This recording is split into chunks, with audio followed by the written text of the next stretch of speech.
नमस्कार. स्वागत आहे तुमचं द न्यूज लॉन्चर मराठीमध्ये. मी अशोक वानखडे. चंद्रपूरमध्ये भाजपाने खेळ खेळला, त्याचा वचपा काँग्रेसने भिवंडीमध्ये काढला. मोठी बातमी आहे. भिवंडीत काँग्रेसकडून भाजपाचा गेम, मोठा गट फुटला. महापौर व उपमहापौर पदासाठी आता नावं ठरली. जोपर्यंत संख्याबळ नाही, तोपर्यंत निवडणूक लावली जात नाही. भिवंडीत हे असंच पाहायला मिळालं. भिवंडीत आम्ही निवडणुकांना समोर गेलो, तेथे सर्वाधिक जागा काँग्रेसने जिंकल्या आहेत, असं काँग्रेसचे प्रवक्ते या अध्यक्ष हर्षवर्धन सपकाळ म्हणतात. राज्यातील महापालिका निवडणुकानंतर महापालिकेत महापौर पदाच्या निवडणुकाही संपन्न झाल्या आणि कामकाजही चालू झालं बऱ्याच ठिकाणी.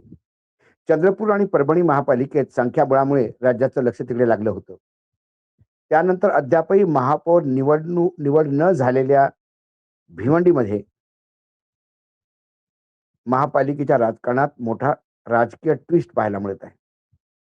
तेथे भाजपाचे महापौर पदाचे उमेदवार एकनाथ चौधरी यांनी भाजपालाच रामराम करत काँग्रेससोबत हातमिळवणी केल्याने तेथील राजकीय चित्र बदललेले आहेत.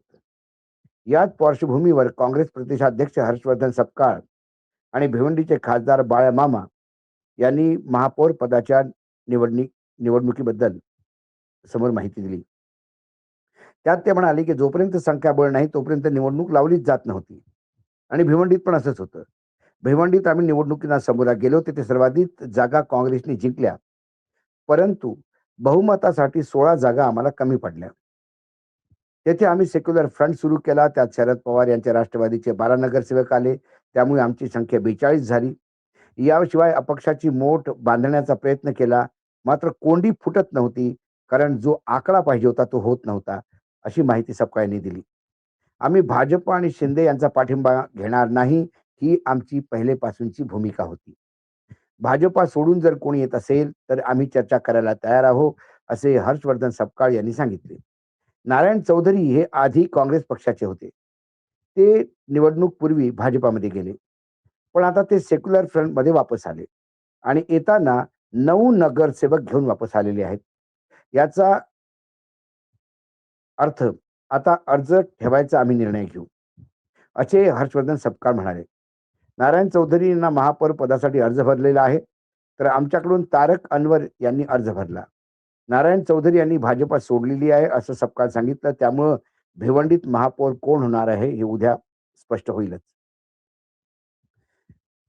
महापौर काँग्रेसचा आणि समाजवादीचा उपमहापौर असं सांगितलं होतं. विलास पाटील आले तर त्यांनाही आम्ही उपमहापौर पद देण्यास तयार होतो. आम्ही त्यांना त्यांचा मान सन्मान करायला तयार होतो.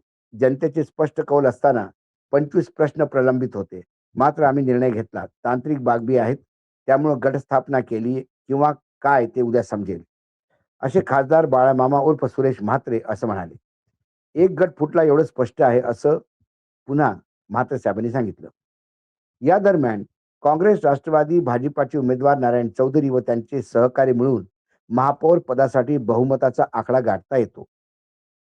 त्यामुळे काँग्रेस पक्षाने आज व्हीप जारी केला, ज्यामध्ये नारायण चौधरी यांना महापौर तर काँग्रेसचे तारिक मोमीन यांना उपमहापौर पदासाठी मतदान करण्याचे सांगण्यात आले आहे. मात्र भाजपाच्या व्हीपच्या विरोधात जर मतदान झाले तर भाजपाकडून विरोधात मतदान करणाऱ्यांवर कार्यवाही करण्यात येण्याची शक्यता आहे. भाजपाने पण व्हीप जारी केलं. भिवंडीत महापालिकेत महापौर व उपमहापौर पदाची निवड 20 फरवरीला होणार आहे. महापालिकेच्या निवडणुकीत काँग्रेसचे 30, भाजपाचे 22, राष्ट्रवादीचे 12, शिवसेनेचे 12, समाजवादीचे 6, कोणार्क विकास आघाडीचे 6, भिवंडी विकास आघाडी 3 व 1 असं पक्षबळ आहे.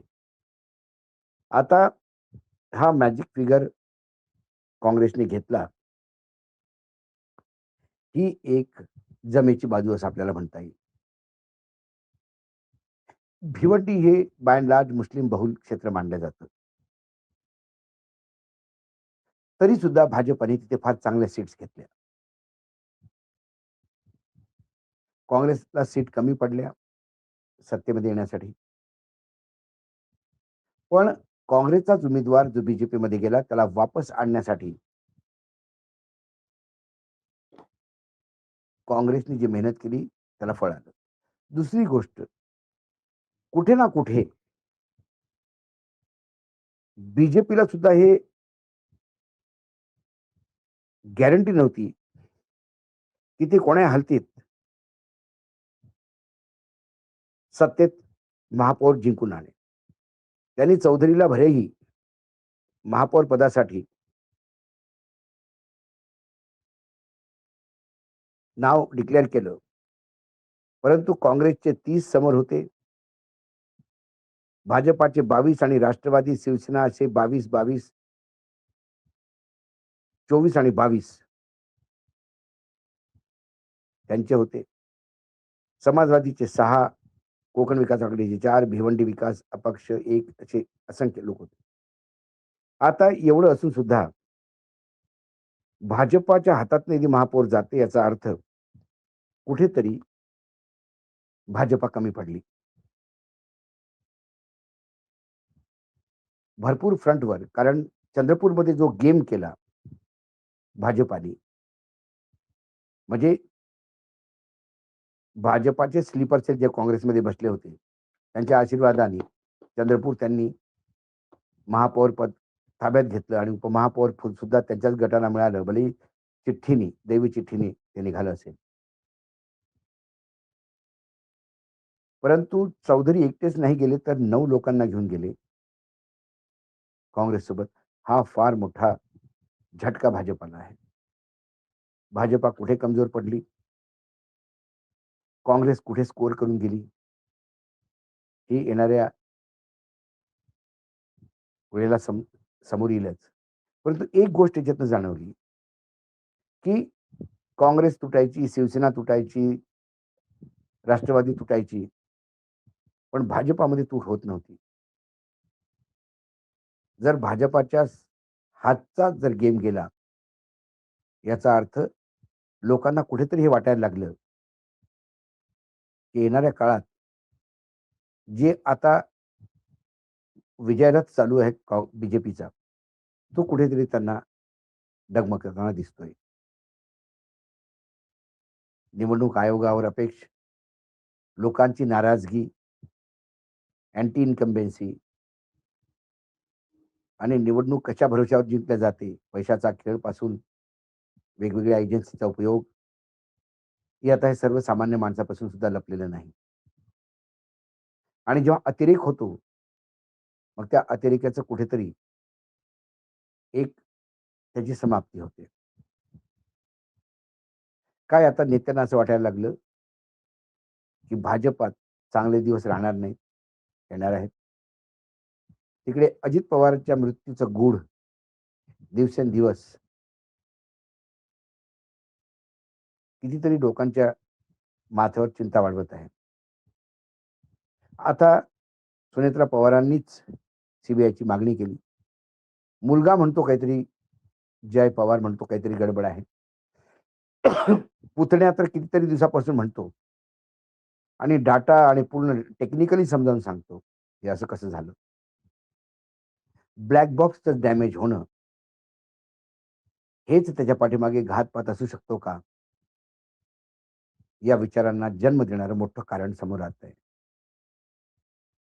आता सामान्य माणूस सुद्धा ग्रामीण क्षेत्रात, ज्याला राजकारणाचं काही घेणं देणं नाही, ते पण म्हणतो, की अजित पवार ते जाण्यामुळे कोणाला फायदा होत असेल हो?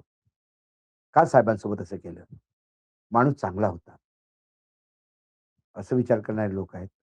जे अजित पवारांच्या नावाखाली अजित पवारांसोबत होते. आज त्यांना आपल्या राजकीय चिन्हावर भविष्यावर मोठं प्रश्नचिन्ह दिसतंय, की आपण करायचं तरी काय आता? आणि हा सगळा चालू असताना एफस्टीन फाईल आहेत, यूजीसी आहे, करार आहे, अमेरिकेसोबत झालेला व्यापार करार, त्यात शेतकऱ्यांचं कंबरडं तुटलेलं आहे. ह्या गोष्टी आता लोकांना समजायला लागल्या. त्यामुळे लोकांना असं वाटायला लागलं, की आता भाजप याच्यापेक्षा जास्त अतिरेक आणि अत्याचार करण्यापेक्षा ते भाजपा लवकर गेलेली बरी. आणि येणाऱ्या निवडणुकीत भाजपला फार कठीण जाणार असं जर लोकांना वाटत असेल, तर मग जे वेदर कॉक्स असतात, म्हणजे हवामानाचा अंदाज घेणारे, राजकारण्यातले, ते लवकर साईड बदलतात. त्या चौधरीचं हे इंडिकेशन आहे. हा प्रश्न मी तुमच्यावर सोडून जातो. आज एवढंच. पुन्हा येतो काही विषयासोबत. तुम्ही तर नमस्कार. पाहत राहा द न्यूज लॉन्चर मराठी.